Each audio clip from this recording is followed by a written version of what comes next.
Assalamualaikum warahmatullahi wabarakatuh. Perkenalkan, kami dari kelompok 6 akan mempresentasikan perilaku individu dan pengaruhnya terhadap organisasi.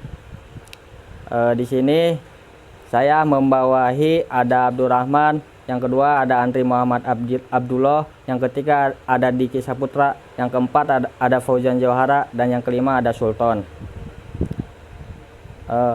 Poin yang pertama itu ada teori dan prinsip motivasi. Yang kedua ada penerapan motivasi dalam organisasi. Yang ketiga ada mempengaruhi individu. Yang keempat ada tekanan individu. Mungkin di sini saya akan menjelaskan tentang teori dan prinsip motivasi. Yang pertama ada pengertian motivasi. Pengertian motivasi menurut Sartain, motivasi adalah suatu pertanyaan yang kompleks di mana dalam suatu organisasi yang mengarahkan tingkah laku terhadap suatu tujuan atau goal. Nah, lanjut. Teori-teori motivasi. Teori motivasi menurut Maslow, manusia mempunyai sejumlah kebutuhan yang diklasifikasinya pada 5 tingkatan atau 5 hierarki. Yang pertama ada kebutuhan psikologis, yang kedua ada kebutuhan akan rasa aman, antara lain keselamatan dan perlindungan terhadap kerugian fisik dan emosional. Yang ketiga ada kebutuhan sosial.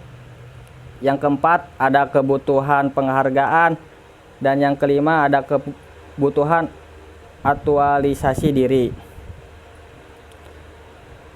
Prinsip-prinsip dalam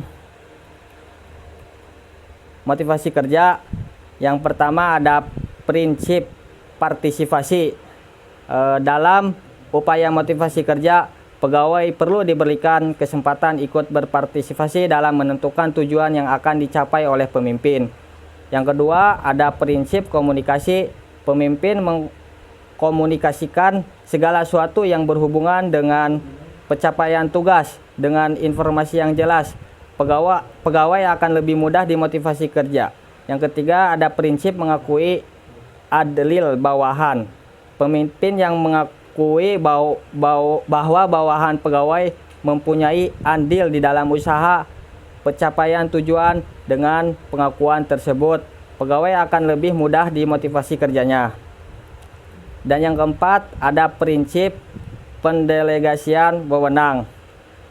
Pemimpin yang memberikan otoritas atau wewenang kepada pegawai untuk sewaktu-waktu dapat mengambil keputusan terhadap pekerjaan yang dilakukannya akan membuat pegawai yang bersangkutan menjadi termotivasi untuk mencapai tujuan yang diharapkan oleh pemimpin. Dan yang terakhir ada prinsip memberi perhatian. Pemimpin memberikan perhatian terhadap apa yang diinginkan pegawai akan memotivasi pegawai bekerja seperti apa yang diharapkan oleh pemimpin. Nah, selanjutnya ada teknik motivasi.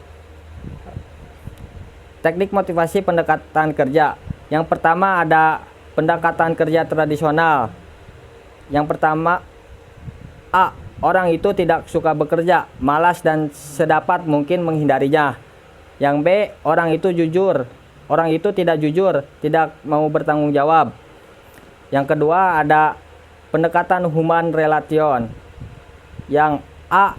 Orang itu rajin dan suka bekerja keras. Yang B. Orang itu jujur dan bertanggung jawab. Yang ketiga ada implicit bargaining. Poin yang pertama, berangkat dari kesadaran adanya kelemahan dan kelebihan dari kedua pendekatan sebelumnya. Yang kedua, dalam merupakan kombinasi pendekatan tradisional dan pendekatan human relation. Yang ketiga, dalam pendekatan ini selain adanya aturan formal menyangkut pekerjaan juga adanya perjanjian yang tidak tertulis antara pekerjaan dan pihak pemimpin mengenai hal-hal apa yang menjadi tugas dan harus dikerjakan oleh pekerja. Poin keempat ada kompetensi. Kompetensi asumsi dari pendekatan ini sederhana saja, yaitu bahwasanya dengan menciptakan situasi persaingan diharapkan motivasi kerja akan bertambah besar. Dan poin yang kelima ada motivasi internal. Self motivation, self management. Dalam pendekatan ini, motivasi pekerja diupayakan bangkit dari dalam diri pekerja sendiri atau kesadaran. Yang kedua, Pendekatan ini relatif lebih sulit namun lebih efektif jika mampu dilakukan. Dan yang terakhir, proses pembelajaran dan efektivitas peran atas sangat menentukan keberhasilan pendekatan ini. Baik, di sini saya akan melanjutkan presentasi dari Saudara Fauzan Jauhara, yaitu penerapan motivasi dalam organisasi. Ada 4 poin. Yang pertama, motivasi presentasi, motivasi aplikasi, motivasi kompetensi, motivasi kekuasaan. Motivasi presentasi adalah dorongan dalam diri individu untuk mengatasi segala tantangan dan hambatan dalam upaya pencapaian tujuan. Yang kedua, motivasi aplikasi adalah dorongan untuk hubungan dengan orang-orang atas dasar sosial, perbandingan antara pegawai yang bermotivasi karena presentasi dengan pegawai yang bermotivasi karena aplikasi menggambar bagaimana kedua pola itu mempengaruhi perilaku. Yang ketiga, motivasi kompetensi adalah dorongan untuk mencapai keunggulan kerja, meningkatkan keterampilan pemecahan masalah, dan berusaha keras untuk inovatif.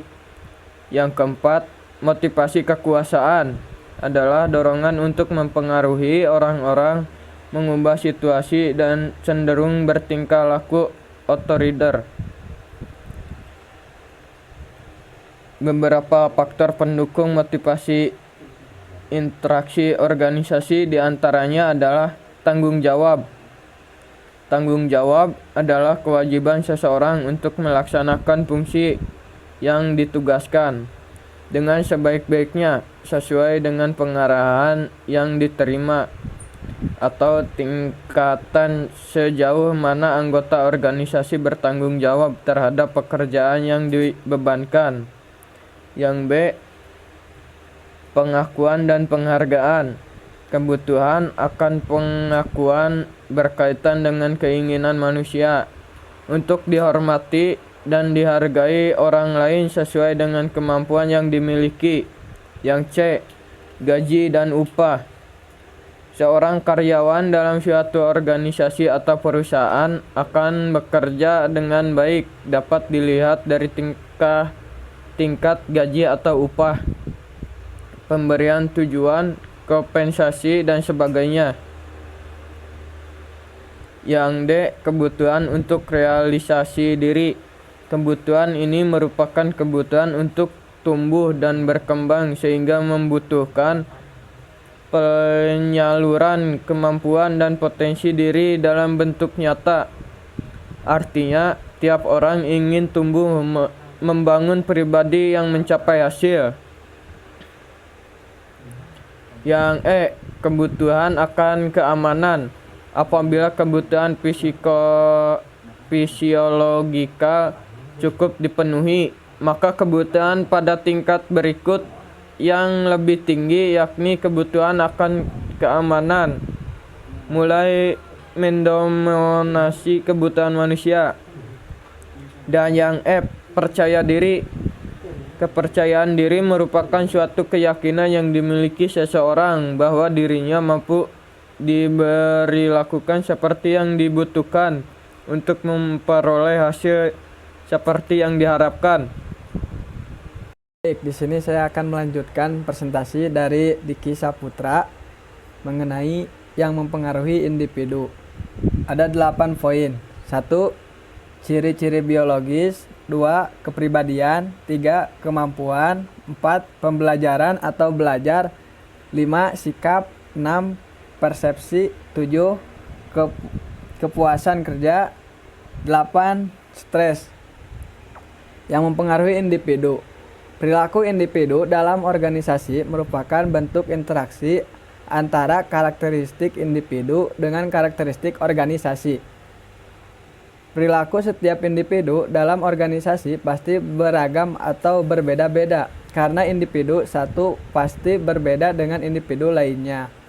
Karakteristik yang dimiliki individu akan dibawa ketika individu tersebut memasuki lingkungan baru, yaitu organisasi. Dan organisasi juga merupakan suatu lingkungan yang memiliki karakteristik tersendiri.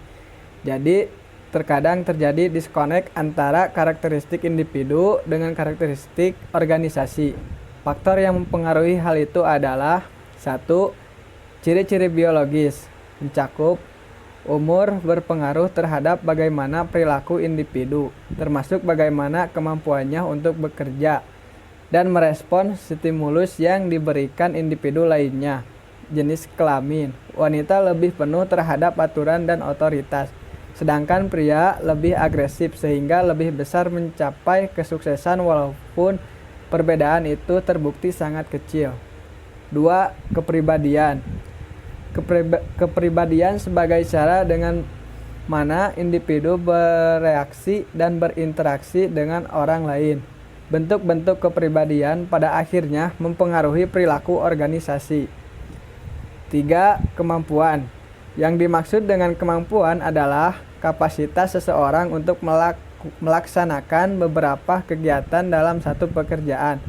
Untuk mencapai tujuan organisasi, diperlukan kemampuan yang struktur untuk mengeksploitasi kinerja yang menghasilkan produktivitas. 4. Pembelajaran atau belajar.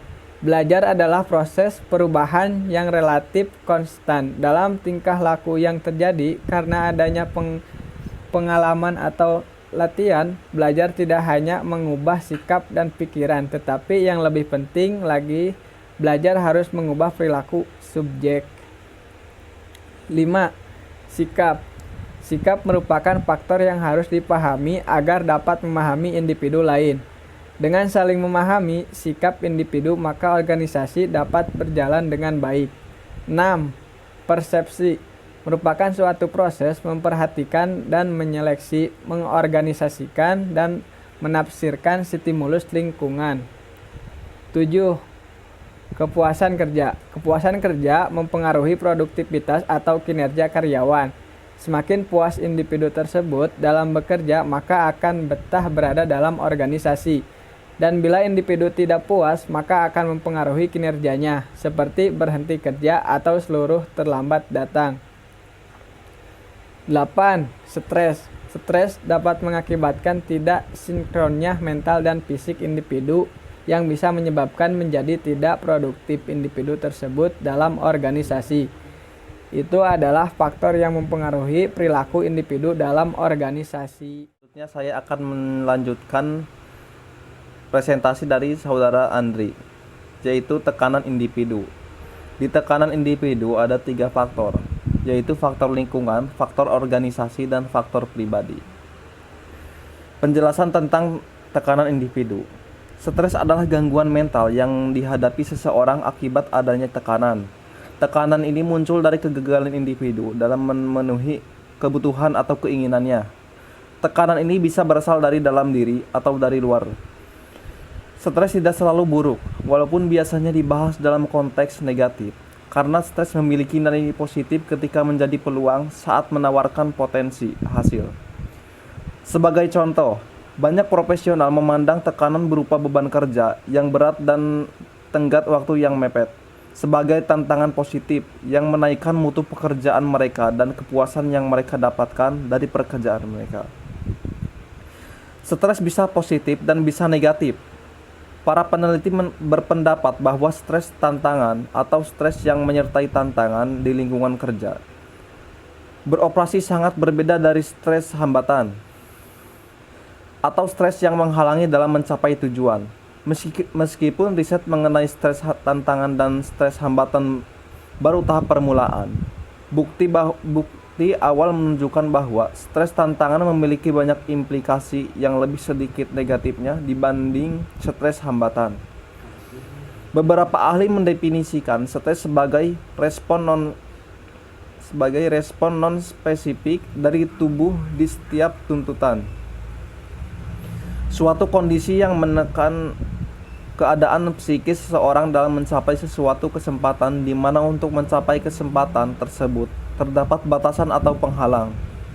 Adanya ketidakseimbangan antara tuntutan fisik dan psikis dan kemampuan gagal dan memenuhi kebutuhan tersebut akan berdampak krusial.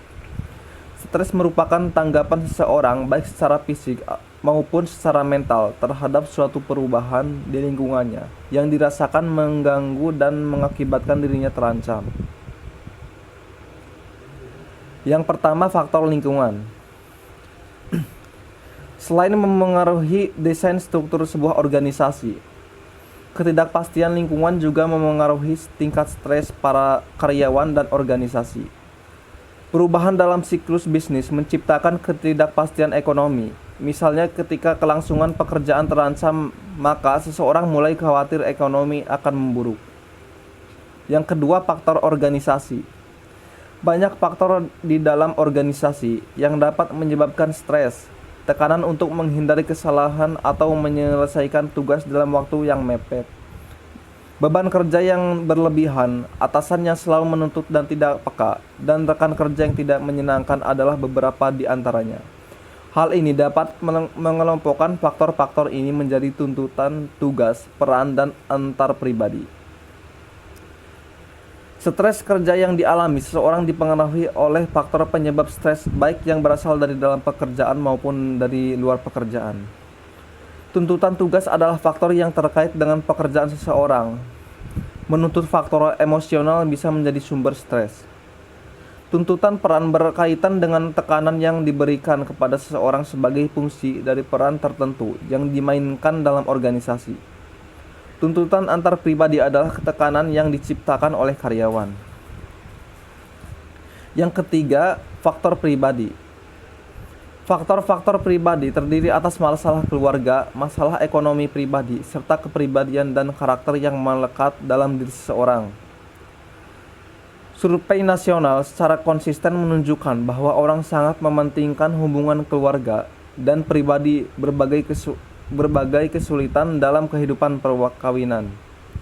Masalah ekonomi karena pola hidup yang lebih besar pasak daripada tiang adalah kendala pribadi lain yang menciptakan stres bagi karyawan dan mengganggu konsentrasi kerja karyawan.